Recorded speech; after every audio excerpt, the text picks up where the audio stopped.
뭔가 둘이가 막 갈등이 생겼잖아요. 잠깐 스탑은 항상 제일 먼저예요. 멈춰. 자, 멈춰. 누가 먼저 얘기하고 싶어? 누가 먼저 이야기하느냐는 사실은 제 경험에서는요, 나이 많은 아이를 먼저 좀 들어주는 게 맞아요. 형, 누나, 언니들이 억울한 게 많아요. 동생 때문에.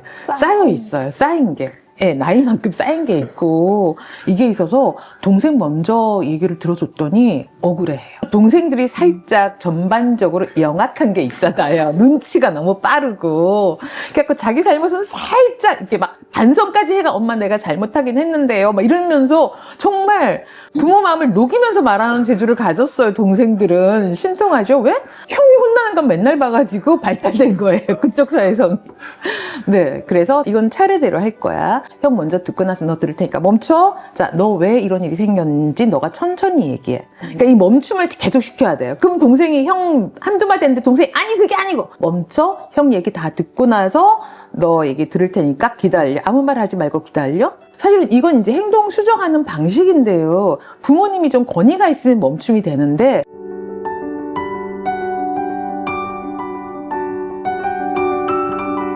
네, 안녕하세요. 최소한의 훈육을 다시 쓰게 된 이임숙입니다. 반갑습니다.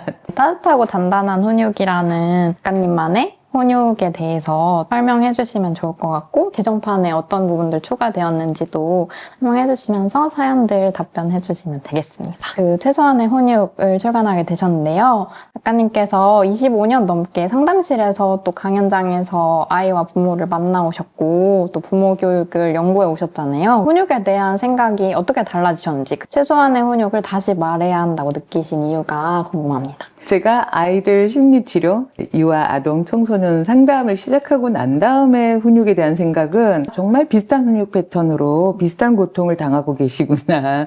그래서 정말로 우리 아이 마음을 잘 이해하고 우리 아이를 잘 성장시키는 그런 훈육을 더 진정성 있게 그리고 효과적인 방식을 진짜 제대로 알려드리고 싶다는 이 간절한 마음.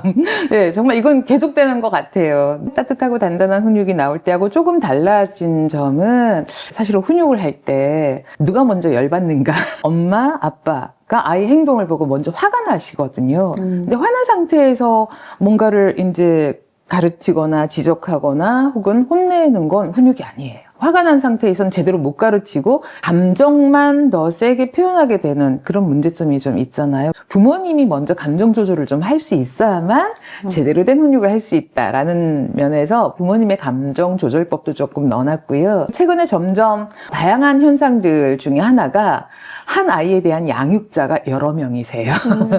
엄마도 키우고 뭐 아빠도 키우고 또 맞벌이일 경우에 시간대별로도 다르고 부모님이 일하시는 동안은 할머니나 할아버지 육아 도우미에 의해서 아이를 키우잖아요. 그러다 보니까 양육자들이 다 육아에 대한 의견이 다르세요.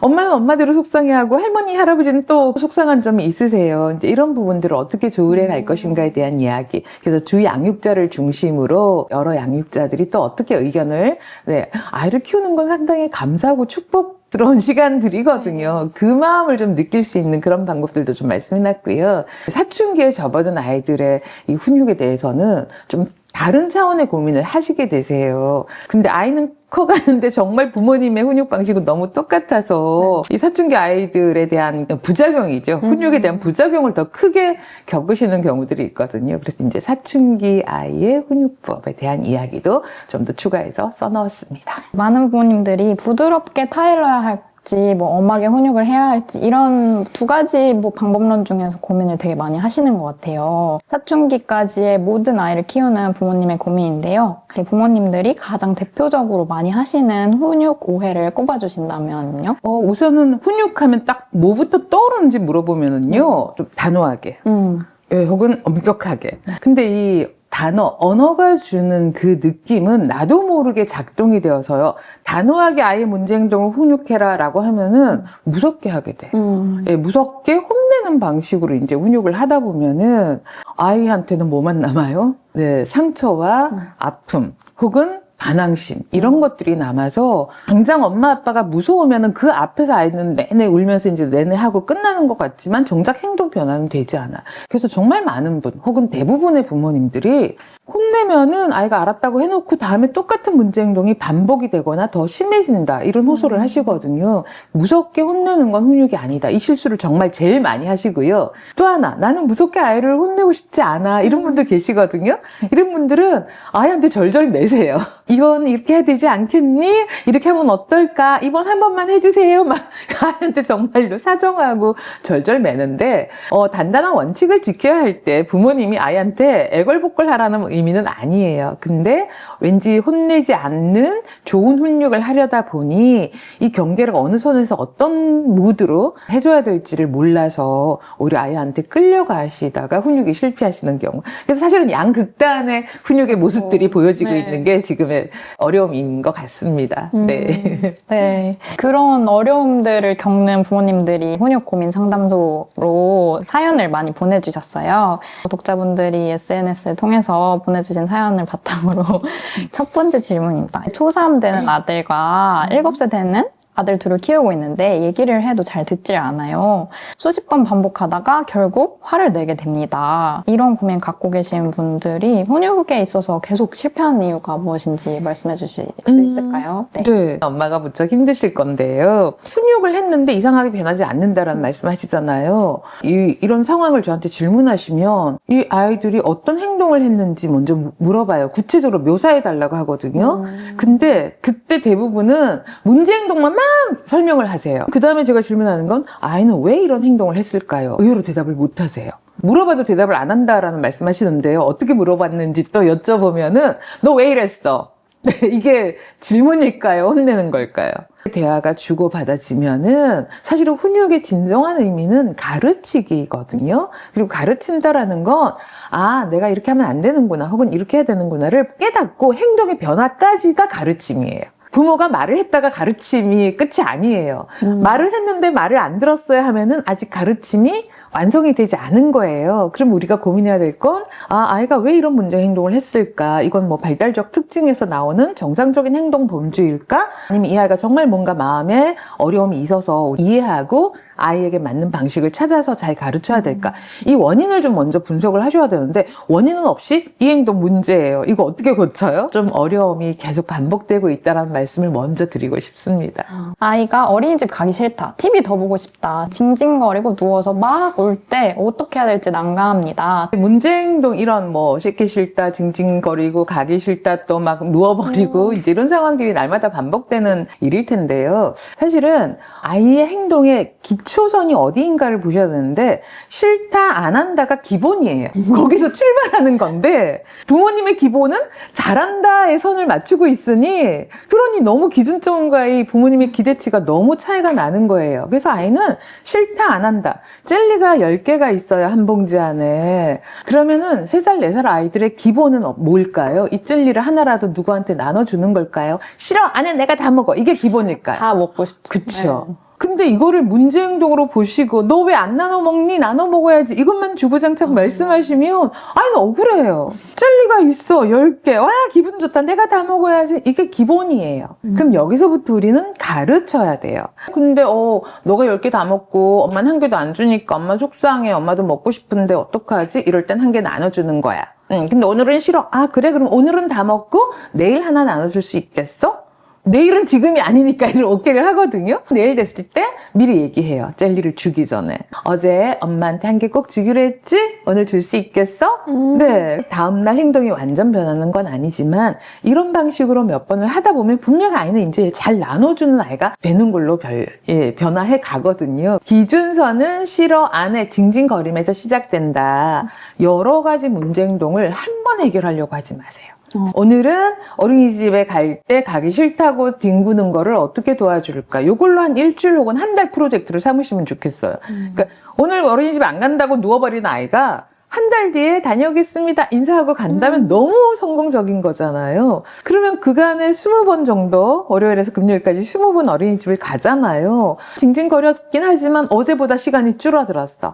네, 그러면 그래 어제도 가기 싫었고 오늘도 좀 싫지만 야 오늘은 금세 마음 바꿨다. 훌륭해. 와 재밌게 가자. 네, 이런 식으로 점진적으로 아이가 그래도 좀 노력해서 잘하려고 하는 그 노력들을 탁 찾아서 칭찬해주면요. 생각보다 쉽게 바뀝니다. 정말 그걸 좀 강조를 드리고 싶습니다. 여러분들이 질문을 많이 주셨어요. 네. 첫 번째는 초4 딸, 초2 아들, 7살 딸, 성향도 기질도 다른 세 아이를 키웁니다. 다른 훈육과 칭찬으로 어떻게 말해주고 대해줘야 할지 기준도 모르겠고 매일매일이 고민입니다. 그 다음 질문도 비슷한데요. 4살 터울의 기질도 성별도 다른 두 아이의 훈육이 너무 궁금합니다. 남매를 훈육할 때 이거는 꼭 조심해야 할 부분이 있을까요? 네.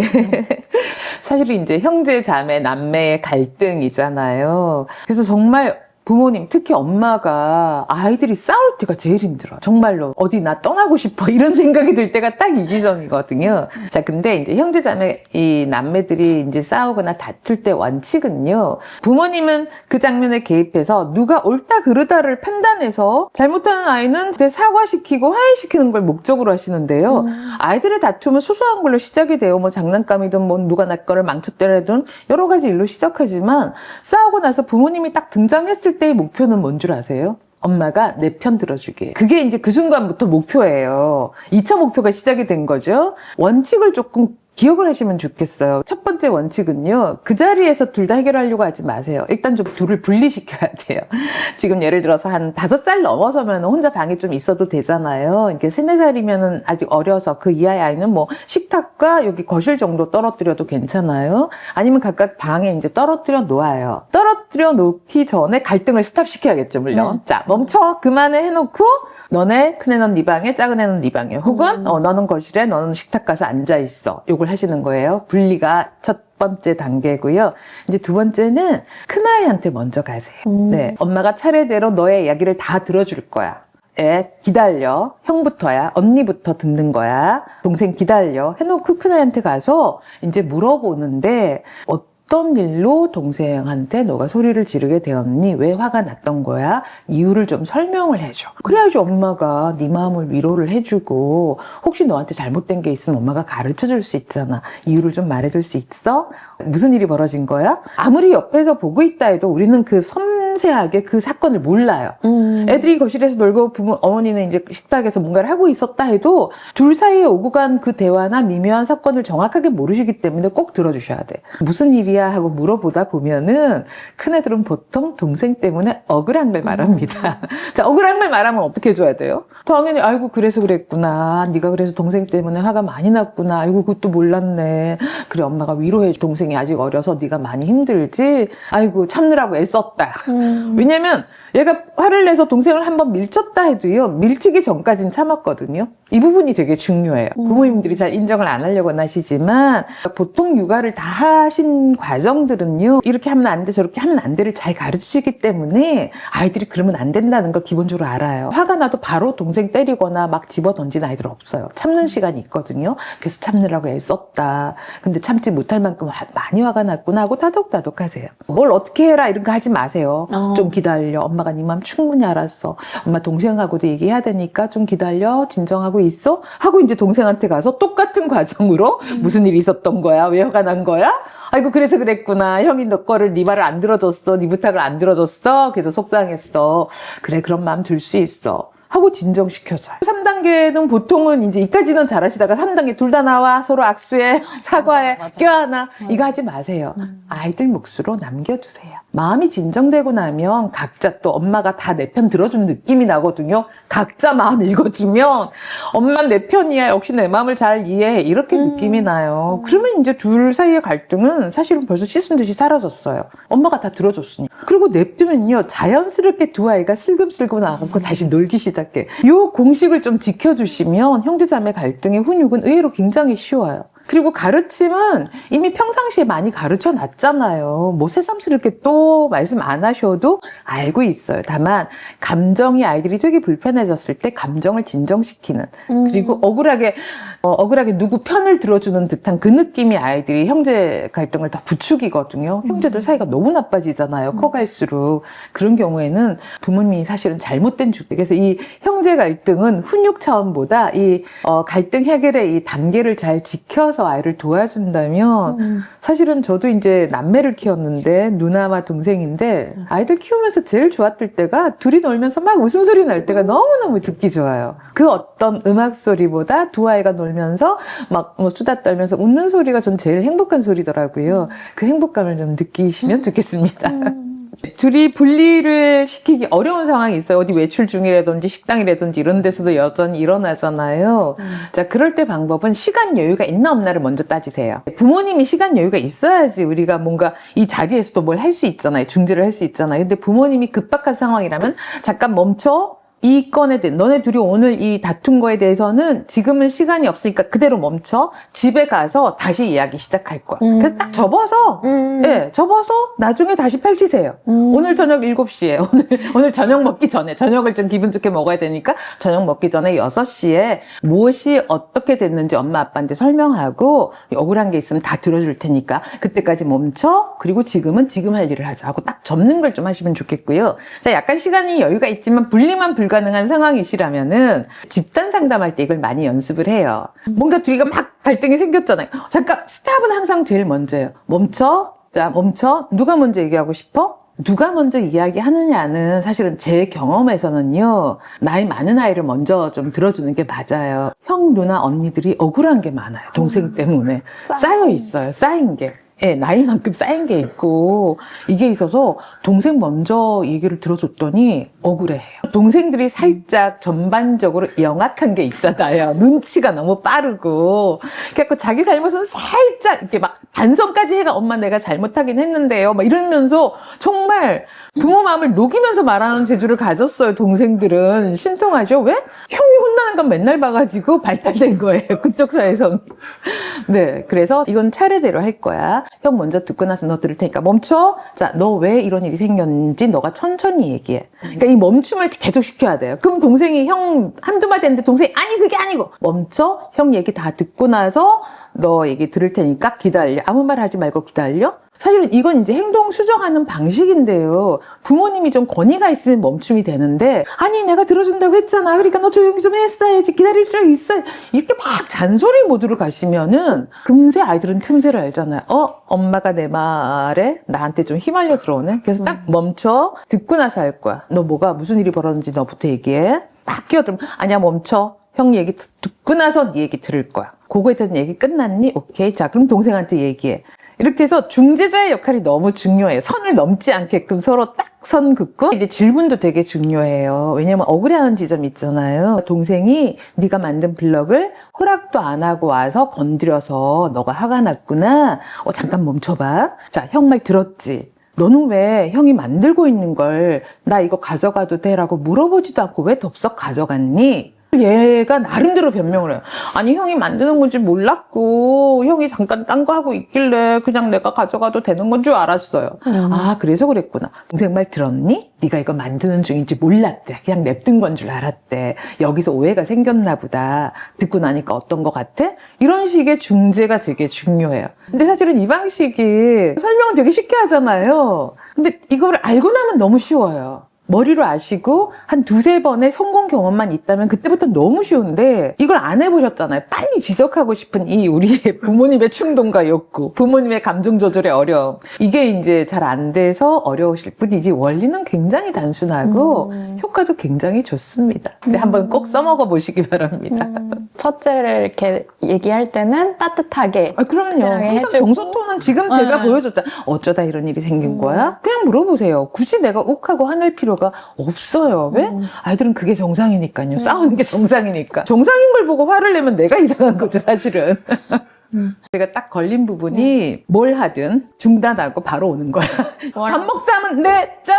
아니, 저 정말로 이해 안 되는 말이에요. 사람이에요. 우리가 기계가 아니잖아요. 그쵸. 갑자기 멈춰가 스탑 버튼이 돼서 딱 멈추고 로봇은 가능할 거예요. 사람은 그게 안 돼요. 그러면은 한 5분 전, 10분 전에 예고를 하세요. 10분 뒤가 식사 시간이야. 엄마가 알람 맞출게. 음악 소리 나오면은 바로 와, 마음 준비하고 있으니까 마음 준비를 시키는 시간을 좀 주시면 좋겠어요. 우리 이제 밥 먹는 시간 됐어. 저기 김바늘이 12에 가면은 밥 먹으러 오는 거야. 엄마가 부를게. 그때 바로 와.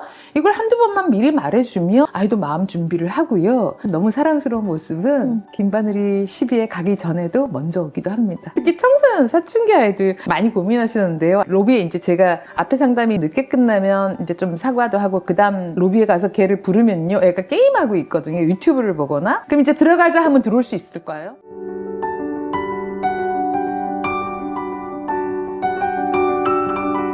형제자매 질문 중에서 조금 다른 사례가 있었는데요. 장애아이와 비장애아이를 동시에 키우는 분이 질문을 해주셨어요. 아이를 동시에 키우다 보니까 제대로 된 기준이 없어서 늘 불안하고 흔들리고 있으시다고 작가님께서 생각하시는 훈육의 기준이 궁금하다고 질문해 주셨습니다. 장애아와 비장애 아이를 키울 때는 사실은 부모님의 마음은 장애아가 내 마음에 굉장히 크게 차지하죠. 왜 돌봄을 더 많이 할 수밖에 없고 또 마음도 너무 아프시고 하다 보니까 부모님도 모르게 비장애 아이에게 굉장한 부담과 혹은 책임을 요구하게 돼. 이 아이도 여전히 장애 아이보다 형이거나 동생이거나 상관없이 아이이잖아요. 그럼 이 나이에 맞는 돌봄과 위로와 힘과 여러 가지를 받아야 되는데 자기 거가 다 장애 형제에게로 다 가버리잖아요. 그러니까 부모님이 뭘 이 아이한테 특별히 잘못하지 않아도 이미 많은 부분이 상실되고 빼앗기는 느낌에 있다라는 걸 먼저 아시면 좋겠어요. 그래서 사실은 장애아와 비장애 남매 형제 자매를 키울 때는요. 장애아에 대한 돌봄에 대해서는 굉장히 많이 공부하실 거예요. 근데 비장애 형제 자매에 대한 거는 정말 많이 놓치세요. 그래서 제가 예전에 초보 상담사 시절에 이 케이스를 처음 보고 와 이거는 어디에서도 말을 안 해주는 건데 그 느낌이었어요. 어떤 책에서도 장애아이를 어떻게 돌보고 도와줘야 된다는 얘기만 하지 그 형제 자매가 어떤 괴로움과 어려움이 있는지에 대한 얘기를 안 해줘서 그 친구로부터 정말 많이 배웠는데 장애아를 돌보는 역할을 이 아이한테 부담을 지어주지 말자. 그리고 이 아이만의 특별한 애정과 사랑을 쏟는 시간을 꼭 하루 중에 10분, 20분 정도는 꼭 갖자. 그리고 사과하고 양해를 구하자. 그래서 장애 아이를 돌보는데 엄마 아빠가 너무 많은 시간과 노력과 에너지를 쓰고는 있지만 내 마음속에는 너에 대한 사랑도 무척 크다를 전달해 주셔야지 알아요. 그래서 이 아이들이 나중에 사춘기가 되면서 이 분노 폭발, 반항심 그리고 실제로 그 억울함 때문에 삐뚤어지기도 꽤 많이 있어요. 그래서 저는 비장애 형제 자매 아이들에게 좀 더 특별한 사랑을 꼭 표현해 주기를 바란다. 또 한 가지 정말 당부하고 싶은 건 나중에 엄마 아빠 없으면 너가 이 아이를 책임져야 돼 이런 말을 절대 하지 마세요. 은연중에 우리 사이에는 그게 있거든요. 정말로 그게 있는데 걱정하지 마. 엄마 아빠가 이 장애 형제를 충분히 돌볼 거야. 너는 너의 인생을 멋지게 살아가. 네가 하고 싶은 거 실컷 해도 돼. 아니야 장애 형제 때문에 네가 그걸 못할 이유는 없어. 미안해할 필요도 없어. 너는 너의 권리를 충분히 누릴 수 있어. 이 얘기를 꼭 좀 해주시면 좋겠어요. 많은 표현을 해주는 게 중요하겠네요. 말하지 않아도 알겠지라고 짐작하는 게 아니라 충분히 표현하고 네. 자리를 마련해 주는 게 중요하다는 말씀이었던 것 같습니다. 또 상황별 훈육 고민으로 넘어가겠습니다. 올해 8살 아이를 키우고 있습니다. 아이가 요즘 들어서 핑계를 대거나 남 탓을 하는 말들을 많이 하고 있어요. 예를 들면 아침 식사 시간에 정말 늦장을 부리면서 먹길래 한참 기다려주다가 등원 시간이 다 되어서 그만 먹고 양치질 하러 가 라고 했더니 엄마가 늦게 깨워서 밥도 다 못 먹고 가잖아 라고 얘기를 하더라고요. 늦게 일어난 게 아니라 늦장 부리면서 밥을 먹어서 그런 건데 이런 식으로 엄마 탓, 아빠 탓을 하는 아이를 보면 참으려고 하다가도 화가 납니다. 남 탓하는 아이의 태도를 어떻게 고쳐줘야 될까요? 아이 귀에 잔소리로 들리지 않도록 하면서 아이의 태도를 바꿀 수 있도록 말해주려면 어떻게 하면 좋을까요? 라고 질문 주셨습니다. 분명히 자기 잘못인데 남 탓하는 경향성을 가진 아이들이 있는데요. 이런 특성을 가진 아이들이 살짝 기질적으로 되게 승부욕 있고 성취욕구 높은 아이일 경향이 굉장히 높습니다. 그러니까 분명히 자기가 깨울 때 제때 일어나서 준비했으면 아무 문제가 없었을 텐데 혹은 늦게 일어났어도 밥만 제대로 먹었으면 괜찮았을 텐데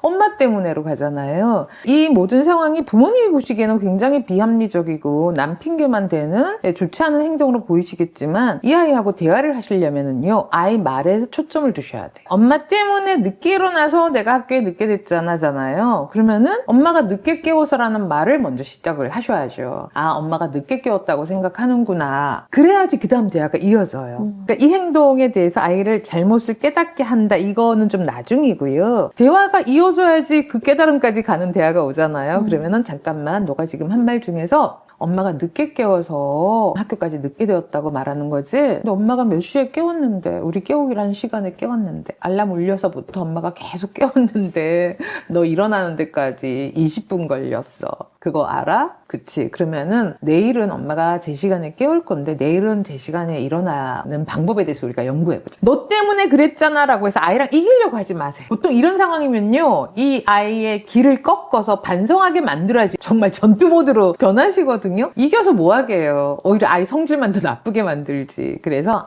엄마가 늦게 깨워서 이런 일이 벌어졌다고 생각하는구나. 근데 사실은 엄마는 제 시간에 깨웠고 너가 못 일어나서 20분이나 걸렸어. 그리고 네가 몸이 좀 피곤해서 그랬는지 먹는데도 시간이 오래 걸렸어. 그럼 우리 내일은 오늘 걸로 반성하게 한다가 우리가 결국 내일을 위해서잖아요. 내일은 좀 제 시간에 일어나고 밥도 잘 먹게 하려면, 그러면은 바로 내일에 대한 예방훈육 대화로 넘어가시는 게 훨씬 더 효과적이에요.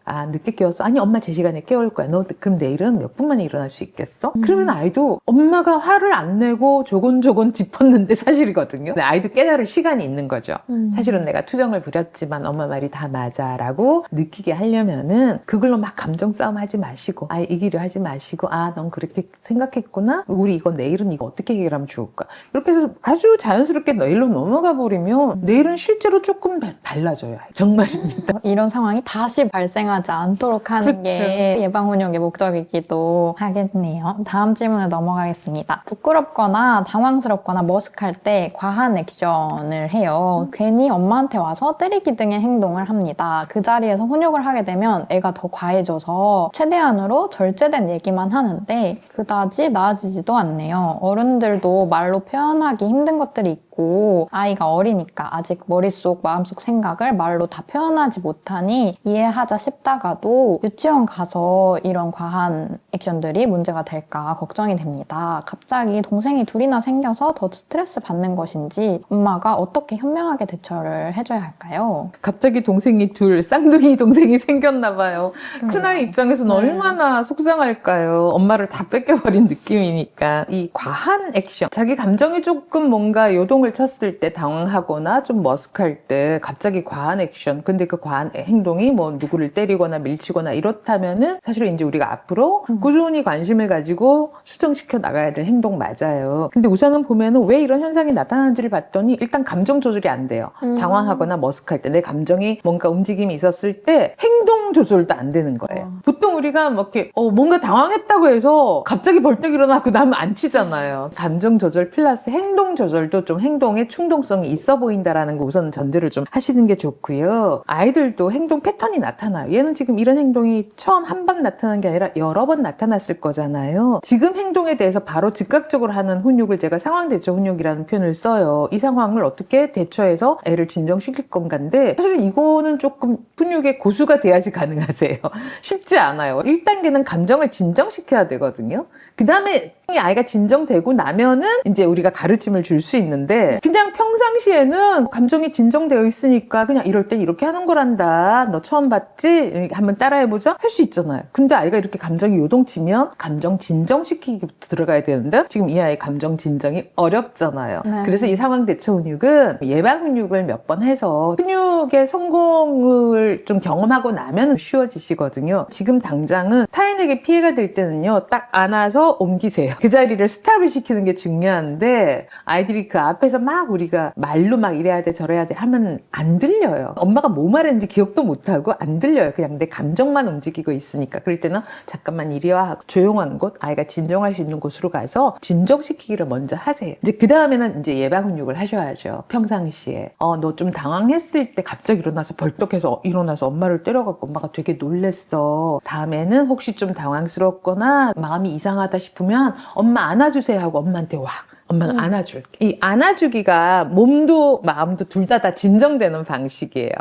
안아주는 거 좋아하잖아요. 엄마가 안아주는 거 애들은 다. 그쵸? 근데 그 행동이 나를 진정시키고 내 마음도 진정되고 또 엄마한테 안기는 감정 조절과 행동 조절을 다 할 수 있는 대안을 꼭 주셔야 돼요. 행동 조절이 필요한 아이는. 이럴 때 엄마한테 와서 엄마가 안아줄게. 이 방식을 한번 좀 하시면은 아이가 뭐 때리거나 과한 액션, 비사회적인 혹은 반사회적인 행동은 분명히 조절시켜야 되잖아요. 그러면은 어린이집 가서도 너가 막 속상하고 하면 선생님한테 선생님 하고 선생님이 이렇게 한번 안아주세요. 마음이 속상해요. 하고 말해봐. 그리고 선생님한테도 상담할 때 아이가 문제행동 할 때 집에서 안아주니까 좀 진정이 돼요. 선생님 번거로우시겠지만 빨리 진정시키려면 그 방법도 한번 써보시면 좋겠습니다. 라고 제안하시는 건 우리 선생님들도 훨씬 더 감사한 일이 될 것 같습니다. 너무 좋은 방법인 것 같아요. 아이가 때리는 거 대신에 할 수 있는 다른 그렇죠. 행동을 알려주는 네네. 거 너무 감사합니다. 다음 질문입니다. 훈육 타이밍에 대한 고민인데요. 아이를 키우면서 습관 잡아주기와 존중 사이에서 늘 혼란스러워요. 예를 들면 책에 푹 빠져 있는데 저녁 시간이 됐어요. 아이가 책이 너무 재밌어서 식탁으로 책을 가져옵니다. 그걸 내버려 두니 밥을 먹는 게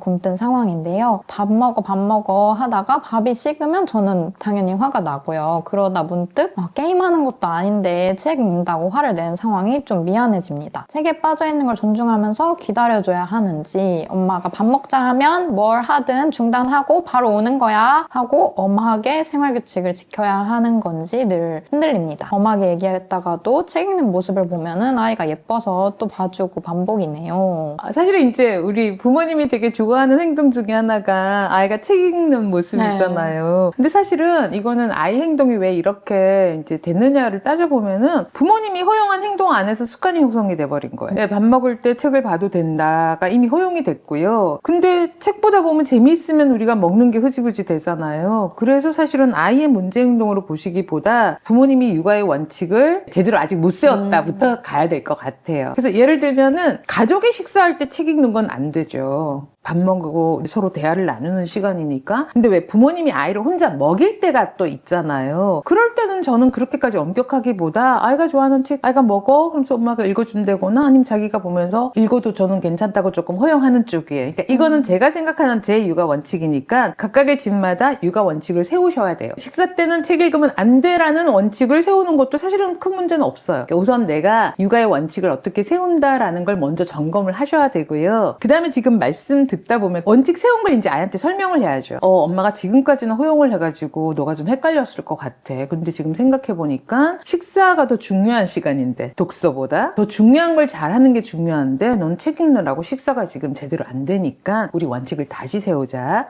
하고 지나간 과거의 육아의 실수를 아이한테 고백하시고 앞으로는 다르게 할 거야를 제대로 알려주는 시간이 필요하세요. 그러면 이제 뭐 투정투정 부리겠죠. 근데 봐봐, 너 지금 책 보느라고 밥을 못 먹게 되잖아. 식사는 보통 20분에서 30분 정도에 끝내야 돼. 그래야지 엄마도 그 뒷일을 할 수 있잖아. 너가 지금 1시간째 이러고 있는 거? 이건 말이 안 돼. 그래서 이 원칙은 앞으로 우리가 새롭게 지켜야 될 원칙이야. 라고 그냥 아주 단순하게요. 담담하게 말씀해 주세요. 찡찡거릴 때 그래, 지난번에 그랬으니까 그런 마음 들 수 있어. 하지만 이 원칙은 너가 앞으로 꼭 지켜야 될 거야. 그래서 꼭 가르쳐야 되는 건 정말로 아이가 받아들일 때까지 우리가 반복하는 수밖에 없어요. 그러니까 단순한 예를 들자면 아이들이 배꼽 인사 너무 잘하죠. 안녕하세요, 안녕히 가세요. 이걸 어떻게 하게 되었을까요? 당연하게 하게 만드는 게 중요해요. 가장 기본적인 행동 습관은 이유도 불문하고 묻지도 따지지도 않고 그냥 당연히 하는 거야가 받아들여져야 돼요. 근데 그 과정에서는 우리가 아이한테 배꼽 인사를 몇 번을 가르쳤을까요? 하루에도 5번, 10번을 가르쳐서 1년, 2년, 3년쯤 지나면은 아이는 그걸 이제 당연하게 생각해요. 인사해야지 하면 그냥 아주 자동이잖아요. 그 정도 반복되게끔 가르쳤기 때문에 행동이 습관이 된다. 그러니 밥 먹을 때 책 읽는 습관에 대해서 다시 한번 선언을 하시고요. 이 행동이 이제 습관이 될 때까지는 중간 과정에서 계속 말씀을 해주시면서 밥 먹을 때 책 안 읽기 약속했지? 기다릴게. 책 놓고 와. 이렇게 하시면 돼요. 아까 여기 말씀 중에 제가 딱 걸린 부분이 뭘 하든 중단하고 바로 오는 거야. 밥 먹자 하면 네, 짠! 아니, 저 정말로 이해 안 되는 말이에요. 사람이에요. 우리가 기계가 아니잖아요. 그쵸. 갑자기 멈춰가 스탑 버튼이 돼서 딱 멈추고 로봇은 가능할 거예요. 사람은 그게 안 돼요. 그러면은 한 5분 전, 10분 전에 예고를 하세요. 10분 뒤가 식사 시간이야. 엄마가 알람 맞출게. 음악 소리 나오면은 바로 와, 마음 준비하고 있으니까 마음 준비를 시키는 시간을 좀 주시면 좋겠어요. 우리 이제 밥 먹는 시간 됐어. 저기 김바늘이 12에 가면은 밥 먹으러 오는 거야. 엄마가 부를게. 그때 바로 와.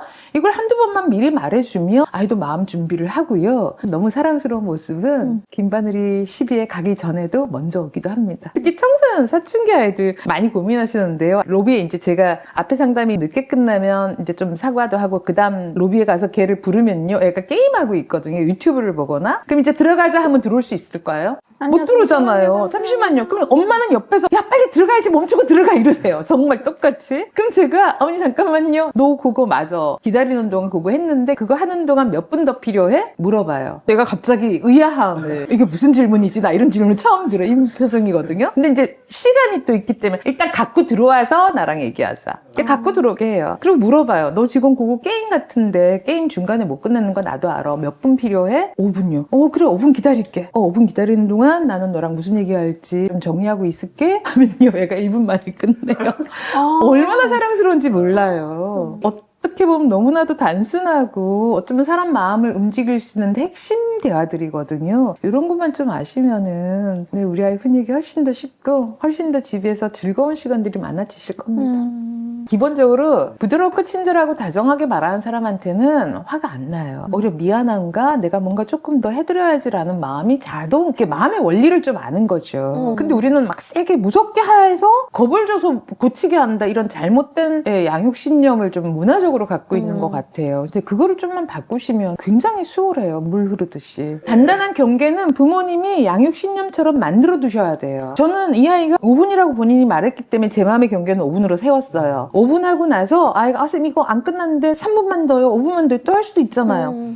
안 돼. 다음에는 처음부터 넉넉히 말해. 근데 지금은 너가 5분이라고 했기 때문에 5분에 멈춰야 돼. 그러니까 아이의 말에 초점을 두면요 그 다음 대화가 되게 수월해져요. 이런 대화하면 아이가 다음에 10분 20분 말하면 어떡해요 그러시잖아요. 마음의 원리가 그렇지 않아요. 내 마음을 좀 알아주고 화낸 게 아니고 나를 좀 이해해주면서 뭔가를 했으면은 다음번에는 아예 안 하고 들어와. 정말이에요. 저 안 해도 돼요 선생님 얘기해요. 그래서 성공 경험이 되게 중요해요. 이거를 제가 아무리 설명을 해도 내 아이에게서 확인을 못하면 여전히 불신이거든요. 우리 최소한의 훈육책에 이런 원리들, 사례들 너무 많이 있잖아요. 한번 그대로 레시피처럼 따라 해보세요. 거의 80, 90% 이상 그 비슷한 결과가 나와요. 다른 경우는 레시피하고 다르게 했기 때문이에요. 정말이에요. 이 심리학적인 건 제가 공부를 하면 할수록 느끼는 게 이게 수학 공식처럼 A 더하기 B는 C다 이런 공식들 있잖아요. 1 더하기 1은 2다. 맞아요. 그렇게 작동되는 경우들이 대부분입니다. 어떤 아이는 막 머리를 써요. 화장실 가고 싶어요. 근데 화장실 가고 싶다, 물 마시고 싶다는 생리현상이잖아요. 이건 들어주셔야 돼요. 너 죽어도 안 돼 이러시면 안 돼요. 그럼 아이들이 마음이 더 혼란스러워져. 화장실 갔다 오자. 갔다 와서 계속 하는 거야. 근데 어떤 아이가 실제 있었던 사건인데 화장실 후루룩 들어갔어요. 딱 잠궈버리는 거예요. 근데 다행히 저희 화장실이 창문이 위에 작은 게 있고요. 안에 위험하지가 않아요. 그래서 막 억지로 열고 이러지 않고 볼 끝나면 나와 기다릴게 그랬어요. 이렇게 내가 막 죽어도 안 나갈 거예요. 막 소리 질러요. 대답 안 하고 있었어. 한 말도 안 했어. 처음에 끝나면 나오라고 말했으니까 계속 대답 안 하잖아요. 그랬더니 얘가 선생님 거기 있어요? 하고 그래도 대답 안 했어요. 그래도 좀 있다가 문을 딸깍 열어요. 제가 문 딱 잡고 선생님은 너를 믿었는데 너 나한테 사기를 치니? 너 나한테 거짓말한 거지? 다시 들어가. 우리 하던 거 계속 해야 돼. 그래서 붙들고 다시 들어가서 정말로 해요. 그러면은 시간이 보통 40분, 50분에 한 회기가 끝나지만 1시간, 2시간 갈 때가 있어요. 그때까지 단단하게 버텨요. 그러면 아이가 이건 내가 꼭 해야 되는구나를 서서히 깨달아요. 크게 제가 소리치지도 않았고 무섭게 하지도 않았고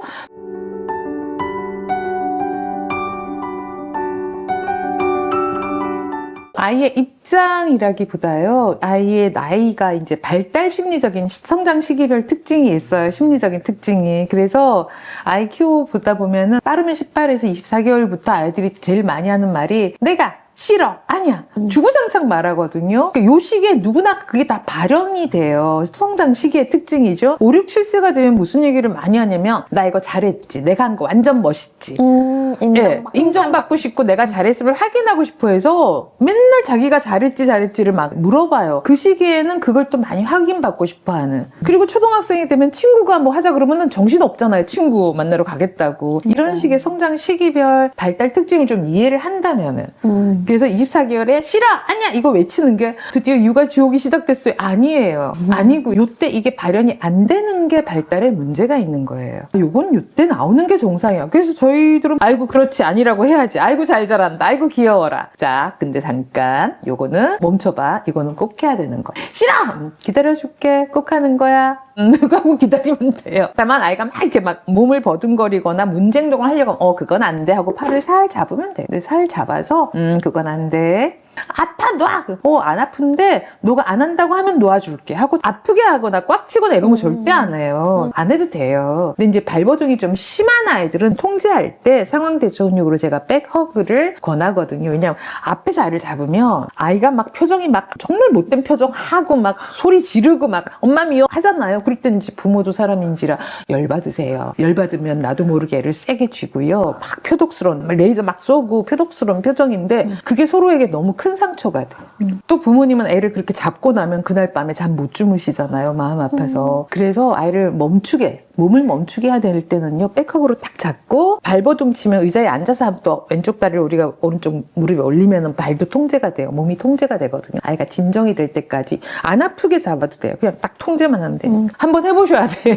네, 고집이 센 아이에 대한 질문인데요. 올해 6살 아들입니다. 고집이 너무 세고 다른 아이가 있으면 절대로 안 울고 자기 잘못이 아니라고 우깁니다. 엄마인 제 말은 좀 듣는데 말도 너무 잘해서 좀 더 크면 큰일이겠다 걱정이 됩니다. 안 되는 건 안 된다고 말을 하지만 아이가 아빠가 말하면 장난으로 넘겨버리고 엄마 말고는 고집을 꺾지를 않아요. 이렇게 자존심이 센 아들을 어찌해야 되나 고민이 됩니다. 자, 이제 자존심이 세다고 하셨잖아요. 자존심은 남의 평가에 예민한 거고 진정한 자존감이 높은 아이로 우리가 키워가야겠지. 딱 이 질문에도 보면은 아이가 왜 고집을 부릴까? 다른 아이가 있을 땐 왜 어떻게 절대 안 울 수가 있을까? 집에서는 울고불고 난리인 아이가 이건 내 잘못이 아니야 라고 주구장창 주장을 하고 외칠까? 분명히 자기 잘못도 있는데 이런 거에다 좀 물음표를 한번 붙여보시면 좋겠어요. 물음표를 먼저 붙이고 나서 자존심 센 아이는요 절대 자기 실수 인정하지 않는 부작용이 있잖아요. 근데 자기 실수를 인정하게 하려면 이 아이 마음에 뭐가 채워져야 돼요? 내가 잘못을 인정하는 순간 이 아이는 뭔가 내 마음이 다 무너지는 느낌인 거예요. 이거 붙들고 있어야 돼. 나 안 잘못했다고 붙들고 있어야지 내가 나를 지키는 듯한 잘못된 신념이 있는 거죠. 근데 그거 놓아버려도 나는 이미 훌륭한 점이 많은 사람이야 라는 진정한 자존감이 그 자리에 채워져야 돼요. 아이의 자존감을 채우려면은 뭐부터 해야 될까요? 나라는 사람이 원래 태어날 때부터 훌륭한 점이 참 많고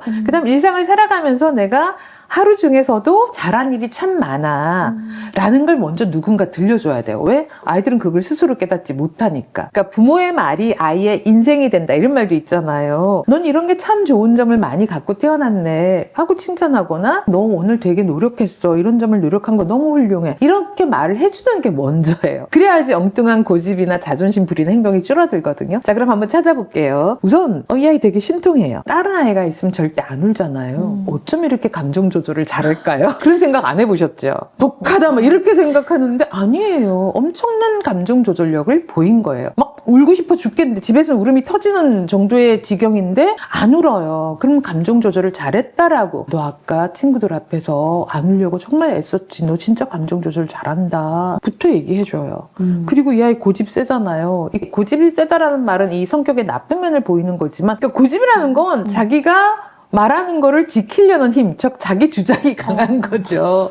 줏대 있고 자기 주관 강하고 자기 주장 강해요. 고집을 꺾으려고 하지 마세요. 왜 우리가 자기 주장 잘하는 아이를 고집이라고 표현하냐면요. 근거가 부족해서. 주장에는 타당한 이유가 있어야지 이게 누구나 다 설득이 될 텐데 아직 그 이유, 근거를 말할 능력은 아직 별로 없잖아요. 몰라 나 장난감 사줘 그랬어요. 근데 지난주에 다 샀어. 이번 주엔 사주는 주간이 아니야. 그럼 지난주에도 샀잖아. 이렇게 해버리면 이제 막 싸움이 되잖아요. 잠깐만 너 우리 지난주에 산 거 알지? 일주일에 하나만 우리 사기로 했잖아. 근데 지난주에 샀는데 오늘 또 사달라고 하는 이유가 있겠어. 이유를 말해줄래? 오늘 이게 꼭 필요한 이유를 좀 말해. 그러면 이제 막 말해요. 지난주에 샀던 게 최신인 줄 알았는데 최고 신상인 줄 알았는데 그게 아니었어. 그래서 애들이 다 친구가 가진 것만 좋다고 하고 내 거는 별로 아니라고 해갖고 나 너무 속상해서 새 거가 필요해. 그럼 이해되지 않으세요? 장난감을 산 목적이 친구들로부터 인정받고 싶고 자랑하고 싶은 마음은 이해가 되잖아요. 그렇구나, 이해는 됐어. 근데 원칙 지키기. 그렇다고 원칙 무너뜨리지 마세요. 이번 주 안 사주기로 한 이 원칙은 앞으로도 지켜가야 될 거잖아요. 여러 가지 육아서를 읽다 보면 우리가 지식이 많아지잖아요. 그중에 하나씩 좀 끌어다가 쓰세요. 접목해서. 이 아이가 진짜 원하는 건 새 장난감이 아니라 뭐예요? 친구들로부터 인정받고 내 거가 자랑스럽게 뭔가. 그럼 부모님이 그 아이디어만 보태주시면 돼요. 우리가 사줄 수는 없어. 이거는 되게 중요한 약속이라 어길 수는 없는데 이걸 좀 더 멋있게 변신시켜서 친구들이 되게 멋있다고 뭔가 부러워할 만한 그런 거는 아이디어를 보태줄 수가 있어. 네가 마음 진정하고 결정해. 엄마가 방법 아니까 알려줄 수 있으니까 필요하면 엄마 도와주세요 말해. 하고서 이제 진정할 시간을 기다려보세요. 찡찡거릴 거야. 원래 사달라고 사주면 되잖아. 다음 주에 안 사면 되잖아. 온갖 협상을 다 제기를 하죠. 흔들리지 마세요. 그래서 단단함이라는 건 이런 거예요. 부모님이 앞으로 해야 될 육아 원칙은 지금 무슨 일이 있었다고 정말 위기거나 아주 특별한 경우 아니면은 꼭 지키시는데 그 대신 아이가 진짜 원하는 거를 좀 알아서 그거를 해결해주는 쪽으로 방향을 전환하면 다양한 문제 해결력도 키워갈 수 있지 않을까요? 뭔가 자기 성취를 되게 많이 해갈 아이의 이 예쁜 멋진 씨앗을 막 이렇게 문제다 이러지 마시고 아이의 강점, 넌 참 자기 주장을 잘해. 넌 진짜 감정 조절 잘한다. 이렇게 먼저 해주시고 난 다음에 이제 근데 이번 사건에 대해서 솔직히 너도 좀 뭔가 잘못했다고 생각하는 거 없어? 솔직히 말해줄래? 하면 그때는 말을 해요. 또 말을 잘하는 아이니까 또 그렇게 질문하면은 자기 성찰적인 얘기도 할 수 있겠네요. 중간중간 칭찬 많이 합니다, 저는. 넌 어쩜 이렇게 설명을 정말 생생하게 묘사를 잘하니? 내가 그 자리에 있었던 것 같은 느낌을 주네. 혹은 넌 뭔가를 설명할 때 굉장히 논리적으로 설명하는 것 같아. 내 머릿속에 1, 2, 3이 순서가 다 떠올라. 조금 부실해도 계속 그렇게 말해줘 보세요. 그럼 점점점 잘하게 됩니다.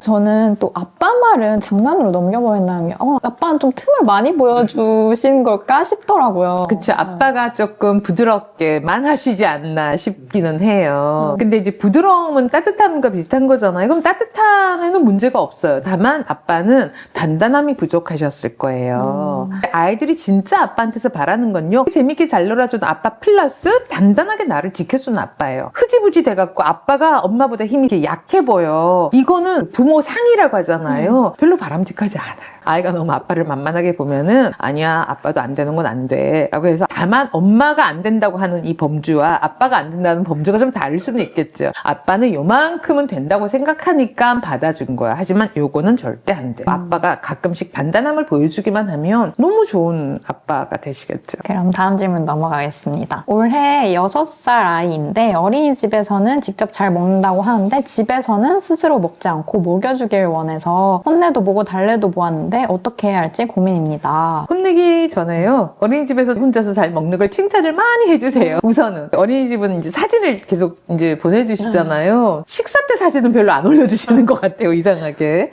근데 선생님한테 설명 듣잖아요. 너가 어린이집에서 혼자 밥을 그렇게 잘 먹는다며? 너무 훌륭하다. 이런 칭찬을 엄마, 아빠, 할머니, 할아버지 온 가족이 가끔씩 해줘 보세요. 칭찬받은 행동은 저절로 더 하고 싶어져요. 그리고 이제 두 번째 단계는 집에서는 계속 아이가 먹여달라 그러고 하잖아요. 이게 이제 습관이 돼버린 거예요. 어디나 관계 패턴이라는 게 생기는데 집에서는 내가 안 먹는다고 냅두면은 엄마가 또 와서 못 기다리고 먹여주시잖아요. 그럼 이제 다시 어머님이 이미 잘 먹을 줄 아는 아이니까, 혼자 먹을 줄 아니까 집에서도 그걸 해봐야겠다 싶으시면 시작점은 필요해요. 어린이집 선생님이 그러시던데 집에서도 혼자 먹어야 되는데 이제부터는 왜? 이미 잘하니까. 해가 바뀔 때 되게 좋아요. 5살에서 6살이잖아. 6살 되면은 이렇게 하는 거야. 이렇게 가르쳐주는 거 되게 좋아요. 근데 7살이면은 이제 이렇게 하는 거야. 동생에서 언니가 됐잖아. 동생에서 형이 됐잖아. 5살 형은 이렇게 하는 거야. 이런 말로 딱 기준점을 주세요. 그러면 아이가 마음 전환 되게 잘 돼요. 그러니까 어떤 아이가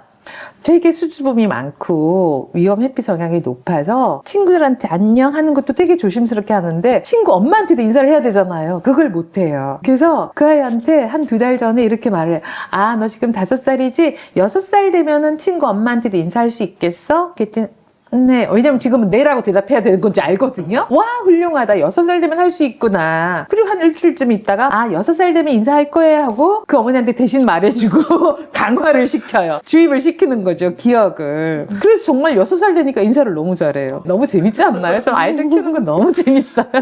다음 질문입니다. 이제 나이가 훌쩍 넘어왔는데요. 17살, 15살 사춘기 아이들을 키우고 있습니다. 아이들에게 최소한으로 잔소리를 하고 가능한 좋은 말을 하려고 노력하지만 잘 안 됩니다. 고쳐줬으면 하는 바람을 단호하고 짧게 하려고 하는데 그렇게 말하면 잘 안 듣는 것 같습니다. 소장님만의 노하우가 있으실까요? 유아기, 초등시기, 그리고 이제 초등 고학년부터 사춘기에 접어들잖아요. 사실은 그 이전의 부모님의 역할과 부모님 대화법과 사춘기가 오고 나서의 완전히 달라지셔야 돼요. 새로운 존재라고 보셔야 돼요. 사춘기는 잔소리 하면 애들이 더 어긋난다더라 들어보셨잖아요. 그래서 최소한인데 아니에요. 잔소리는 제로가 돼야 돼요. 왜냐면 잔소리가 시작만 되면요. 아이들이 전두엽을 멈춰버려요. 감정만 벌겋게 달아올라요. 이거는 우리 아이가 뭐 나쁜 아이라 혹은 의지나 노력이 부족해서의 문제가 아니고요. 발달 시기의 특징이 그렇게 돌아가게 되어 있어요. 그래서 30분 잔소리만 녹음한 걸 들려줬더니 애가 전두엽은 아무 반응 없고 여기만 벌겋게 달아오더라. 이런 뇌과학 실험 되게 많거든요. 그래서 사실은 이 사춘기 아이들에게는요. 부모님이 사춘기 증상에 대한 이해가 먼저 필요하세요. 이 시기에는 부모의 간섭이나 잔소리로부터 떨어지고 싶어하는, 그래서 독립되고 뭔가 자유롭게 하고 싶어하는 욕구가 올라간다. 근데 유혹이나 충동에는 되게 약해지는 취약점이 생긴다. 그리고 뭔가 심리적으로 불편하면 부모님한테 굉장히 무례한 태도로 자기를 방어한다. 그래서 무례한 태도의 부모님이 되게 힘들어하세요. 뭘 물어봐도 대답도 안 하고 퉁명스럽고 인사도 안 하고 이런 태도들에 다 마음이 상하시는데 아이들이 뭔가 심리적으로 불편할 땐 사실은 세상 밖에 나가서는 그렇게 못하잖아요. 친구들에게 그러면 왕따 당하고 선생님한테 그랬다가 또 학교에서 문제가 생기죠. 어쩌면 가장 만만한 엄마한테 그럴 확률이 제일 높지만 이게 사춘기 특징이구나라는 이해부터 좀 시작하면 좋겠다라는 거 하고요. 그 다음에 사실은 사춘기 때 더 필요한 거는요. 잔소리 멈추고 나면 이제 뭘 할까의 문제가 남아요. 근데 부모님은 빨리 행동을 바꿔주는 뭔가에 대해서 얘기를 하고 싶으신데 이거는 좀 나중이에요. 관계 회복이 먼저예요. 그래서 잔소리를 멈추면 정말 일주일만 멈추라고 해도 부모님이 답답해서 미치려고 하시거든요. 일주일 잔소리 멈추기가 힘이 드신데 일주일을 정말 멈출 수 있다면 당장 드는 의문은 잔소리를 멈췄더니 할 말이 한 개도 없어요. 이러세요. 그럼 잔소리 멈춘 상태에서 뭘 할 건가의 문제가 남는데 이걸 고민해 주시면 좋겠어요. 아침에 잠깐 보고 저녁에 보잖아요. 아이를 볼 때 아이를 웃게 하는 방법 을 고민하셔야 돼. 내가 뭐라고 말하면 아이가 피식이라도 웃을까? 어떤 대화를 하면은 아이랑 나랑 함께 어릴 때처럼 웃을 수가 있을까를 고민하셔야 돼. 이건 너무 중요한 지점이에요. 예, 왜냐면 함께 웃는 웃음은 스트레스도 해소가 되고요. 마음도 진정을 시켜줘서 부모님이 걱정하시는 그 당면 문제에 대해서 아이도 생각을 시작하게 만들어요. 그러니까 아이는 전혀 생각 안 하고 혹은 아이도 감춰놓고 싶은 문제를 부모님은 계속 지적하시잖아요. 후벼 파는 느낌이에요. 아파요, 아이가. 나도 문제인 줄 알아. 모르지 않아. 근데 부모님은 또 거기다가 잔소리를 하니까 아픈 상처에 소금 뿌리는 게 얼마나 아프겠어요. 잔소리는 멈추시고 또 우리가 뭐 개그맨도 아니고 웃기기 힘들잖아요. 웃음을 연구하신 분들에 의하면요. 사람들이 언제 웃는지를 봤더니 그냥 와 반가워 할 때 웃어요. 특별한 유머가 없어도 얼마든지 이 관계 속에서 웃거든요. 학교 갈 때 세상에서 우리 아들이 제일 멋있어. 엄마 뭐 잘못 먹어서 하고 나가지만 입꼬리는 올라가요. 그리고 하교했어요. 하교하면 뭐라고 맞이하세요? 사춘기 부모님들? 왔어? 늦게 밥 먹었어? 그렇죠.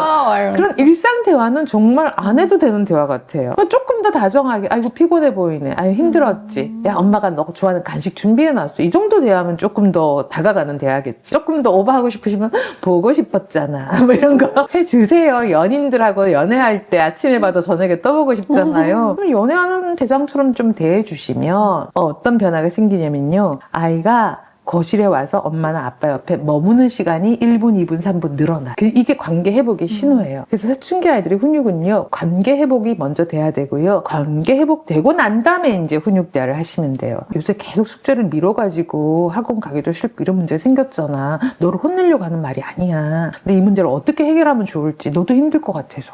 라고 해서 이 문제에 대해서 진지하게 의논하는 모드로 접근하시면 예방 훈육도 되는 거고요. 사실은 이제 사춘기가 되면 부모님하고 진짜 대화를 하는 관계가 돼야 되거든요. 왜? 제가 유혹과 충동이 훨씬 더 많아지는 시기라고 했잖아요. 충동과 유혹이 올 때 이거를 어떻게 해야 되지? 되게 고민이 많아져요. 친구가 이거 도박해봤냐 하고 무슨 인터넷 게임 같은 걸 딱 대미는데 게임인 줄 알고 했더니 이게 알고 보니 도박 같은 거야. 나 어떡하지? 했을 때 엄마 친구가 이런 걸 하는데 돈을 뭐 몇만 원을 달래 이거 어떡하지? 하고 의논할 수 있는 관계가 돼야 되거든요. 그러려면은 우리가 관계 회복하는 이 단계를 먼저 꼭 하시고 나면 이건 어떻게 해결하면 좋을까? 너 혹시 요새 어려운 점 없니? 엄마가 보기에는 너가 이런 점이 좀 어려운 것 같은데 이거 어떻게 우리가 풀어나가면 좋을까? 이런 진짜 되게 수준 높은 대화를 할 수 있지 않을까 싶습니다. 평소에 잘못을 지적하는 말 말고도 어떤 말을 하고 지냈는지 좀 네. 돌아보는 것도 도움이 될 것 같습니다. 다음 질문은 아이가 운동을 하든 공부를 하든 자꾸 힘들다는 말을 할 때 어떻게 대하는 게 맞을까요? 아이가 운동과 공부라고 하셨는데요. 그쵸. 다 하다 보면 다 힘들어지는 것들이잖아요. 근데 우선은 아이가 공부 힘들어. 운동하는 거 너무 힘들어라고 말을 했을 때 이 힘들다가 어떤 의미로 느껴지시는지부터 질문 드리고 싶어요. 요즘은 많은 부모님들이 힘들다는 말을 나 하기 싫어, 안 할래 이렇게 오해 해석을 하세요. 아니에요. 그냥 힘들어. 나 힘든데 이만큼 하고 왔으니까 위로를 받고 싶어? 아니면 나 오늘 좀 특별한 음식을 먹고 싶어? 이런 내면에 뭔가 좀 다른 바람이거든요. 왜냐면 아이들도 공부해야 되는지 알아요. 근데 힘들어요. 그래서 그 힘든 감정을 토로하는데 엄마는 학원 가는 거 너무 힘들어 이랬더니 엄마가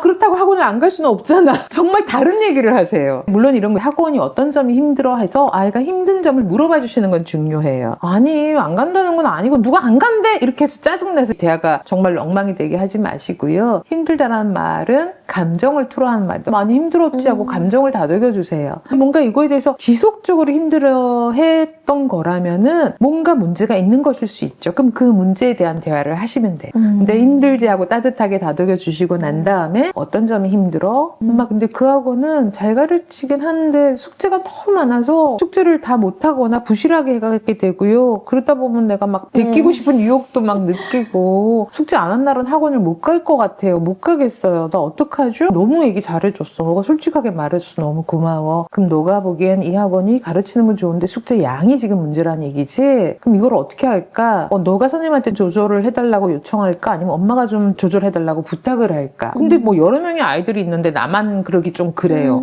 그래? 그러면 이거는 우리 둘이 해결할 수 없나 보다. 선생님하고 같이 의논을 하는데 엄마가 의논을 해드릴까? 아니면 너가 같이 의논을 해볼래? 그래서 아이의 마음도 정말 진지하게 이 문제를 어떻게 해결할까에 좀 초점을 두시는 건 꼭 필요해요. 네, 이건 조금 별개의 문제지만 요즘 초등 고학년 정도부터 학원에서 너무 과한 숙제를 내서 아이들이 정말 힘겨워하고 이걸로 2차, 3차 문제가 발생하는 경우들 정말 많거든요. 그래서 이건 좀 아이가 공부하기 싫어한다, 학원을 안 가려고 한다 이렇게 단순히 오해석하시기보다 진지하게 의논해서 우리 아이에게 잘 맞는 공부 방법, 공부의 양, 우리 아이에게 맞는 게 가장 효과적이니까 잘 찾아가시면 좋겠습니다. 저는 어렸을 때 힘들다고 하면 그래 힘들어? 하지 마 그럼 이런 식의 훈육을 많이 받았던 것 같아요. 막 울면서 막 아니야 그게 할 아니야, 거야 맞아요. 이렇게 되고 힘든 요소들에 대해서 같이 찾아준 그런 대화를 하고 자랐으면 너무 좋았겠다 그런 생각을 하게 됩니다. 마무리 질문으로 들어가도록 하겠습니다. 선생님께서 책에서 훈육이 성공적으로 마무리되면 아이가 먼저 고맙다고 말한다라고 강조해 주셨는데요. 저도 이 부분이 너무 인상적이었어요. 실제 현장에서 아이가 그렇게 반응했던 순간 중에 되게 인상 깊었던 순간 하나 소개해 주신다면요? 이게 훈육의 원칙, 원리는 제가 똑같다고 그랬잖아요. 상담실에서도 아이들이 장난감을 던지거나 문제 행동을 하는 경우들이 있어요.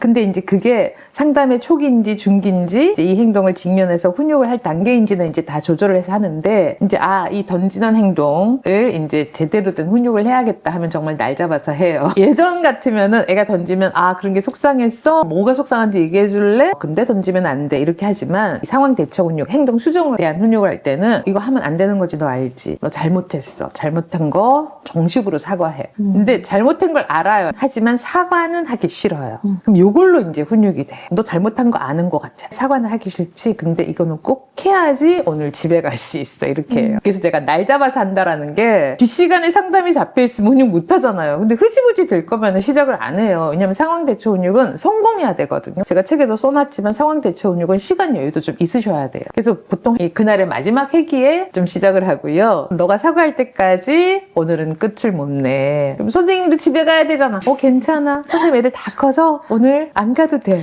엄마 기다리잖아. 엄마 기다리는 건 너 마음 쓰는구나. 엄마 힘들면 집에 갔다가 나중에 너 사과하고 나면 오시라고 해도 돼. 그 경계를 좀 더 보여주는 거예요. 너는 오늘 이걸 꼭 정식으로 사과하는 과정을 거쳐야 돼. 근데 막 고집 오기 이렇게 발동한 나 죽어도 안 할 거야 이게 나오잖아요. 그래서 이제 좀 시간은 좀 걸려요. 근데 그 과정에서 그래 이게 하기 힘들 거야. 왜 너 제대로 못 배웠어. 사과하는 걸 못 배워서 그런 거지 네가 나빠서 그런 거 아니야. 우리가 인사하기를 가르치듯이 사과하기도 가르쳐야 되는 거거든요. 근데 계속 고집만 부리고 사과하기를 못 배운 거예요. 사실은 사과하기도 너 지금 인사 잘하잖아. 그것처럼 엄마 아빠가 너 어릴 때부터 좀 더 잘 가르쳤어야 되는데 그걸 너한테 잘 못 가르쳤나 봐. 그걸 지금 선생님이 너한테 가르치는 거야. 그렇기 때문에 오늘은 이걸 꼭 하고 갈 거야. 그럼 막 소리 질렀다가 뭐 하나 또 뭐 던지려고 했다가 해서 몸을 발버둥하면 제가 백허그로 아이를 잡아서 진정을 시키고요. 그게 괜찮으면 또 사과할 때까지 시간이 좀 걸려요. 네, 울고불고 하고 어떤 아이는 막 머리를 써요. 화장실 가고 싶어요. 근데 화장실 가고 싶다, 물 마시고 싶다는 생리현상이잖아요. 이건 들어주셔야 돼요.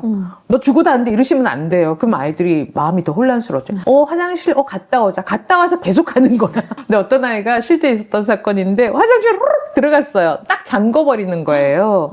근데 다행히 저희 화장실이 창문이 위에 작은 게 있고요. 안에 위험하지가 않아요. 그래서 막 억지로 열고 이러지 않고 볼 끝나면 나와 기다릴게 그랬어요. 이렇게 내가 막 죽어도 안 나갈 거예요. 막 소리 질러요. 대답 안 하고 있어. 한 말도 안 했어. 처음에 끝나면 나오라고 말했으니까 계속 대답 안 하잖아요. 그랬더니 얘가 선생님 거기 있어요 하고 그래도 대답 안 했어요. 그래도 좀 있다가 문을 딸깍 열어요. 제가 문 딱 잡고 선생님은 너를 믿었는데 너 나한테 사기를 치니? 너 나한테 거짓말한 거지? 다시 들어가. 우리 하던 거 계속 해야 돼. 그래서 붙들고 다시 들어가서 정말로 해요. 그러면은 시간이 보통 40분 50분에 한 회기가 끝나지만 1시간 2시간 갈 때가 있어요. 그때까지 단단하게 버텨요. 그러면 아이가 이건 내가 꼭 해야 되는구나를 서서히 깨달아요. 뭐 크게 제가 소리치지도 않았고 무섭게 하지도 않았고 다만 아이가 지금까지 배우지 못했던 걸 오늘 나는 너에게 정확하게 가르칠 거야. 그리고 너가 문제가 있어서가 아니라 사과하기도 잘 배웠어야 되는데 부모님이 가르칠 때 조금 뭔가 잘 못 가르치신 것 같아. 그래서 선생님이 가르쳐 주는 거야. 이 과정을 하니까 아이가 서서히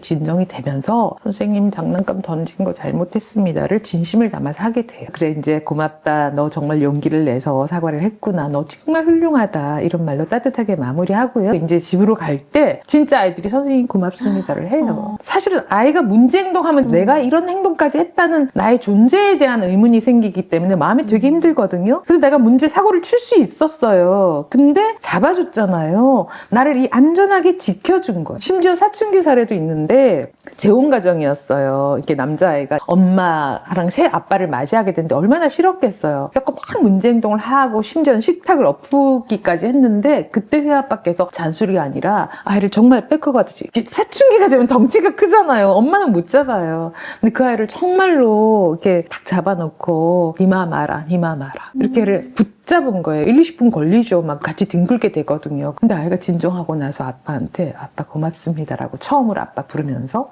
고맙습니다라고 말했던 사례도 있어요. 너무 울컥하죠. 이런 얘기 들으면. 그 아빠 너무 훌륭하셨어요. 뭐 잔소리도 안 하시고요. 내가 네 아빠가 되려고 노력했는데 이런 것도 안 하시고 그냥 네 마음 알아. 근데 너가 이렇게 하는 건 너무 너도 힘들 거야 하고 붙잡아주기만 했는데도 아이가 자기가 정말 무슨 사고 칠지 모르거든요. 근데 그걸 붙잡아준 거에 대해서 진심으로 감사함을 전하더라는 거예요. 근데 사춘기가 돼서 이런 일 벌어지면 힘드세요. 제발 유아와 초등 저학년 정도의 정말 좋은 훈육으로 국가의 방향을 잘 잡아두시면 좋겠습니다. 너의 마음을 알아. 이 한마디가 모든 사람들한테 필요한 한마디가 아닐까 맞아요. 싶습니다. 마지막 질문입니다. 최소한의 훈육이라는 책을 덮는 순간 부모가 이 한 가지만은 꼭 기억했으면 좋겠다 하고 바라는 것이 있다면 어떤 게 있으신지 또 지금 훈육 앞에서 지쳐있는 부모님 부모님들께 한마디 해주신다면요? 아이는 좋은 훈육을 기다리고 있어요. 내 마음을 알아주고 무섭지 않게 따뜻하게. 근데 원칙과 경계를 씌운 따뜻하고 단단한 훈육. 그래서 내가 성장할 수 있는 좋은 훈육을 정말 간절하게 기다리고 있어요. 근데 훈육 방법 때문에 너무 많이 고통을 받으시잖아요. 아이의 마음은 따뜻하게 돌보시고 원칙은 단단하게 세우는 이 최소한의 훈육을 꼭 한번 실천해 보시면 육아의 새로운 길이 이렇게 열리는 밝은 느낌을 받으실 수 있을 것 같습니다.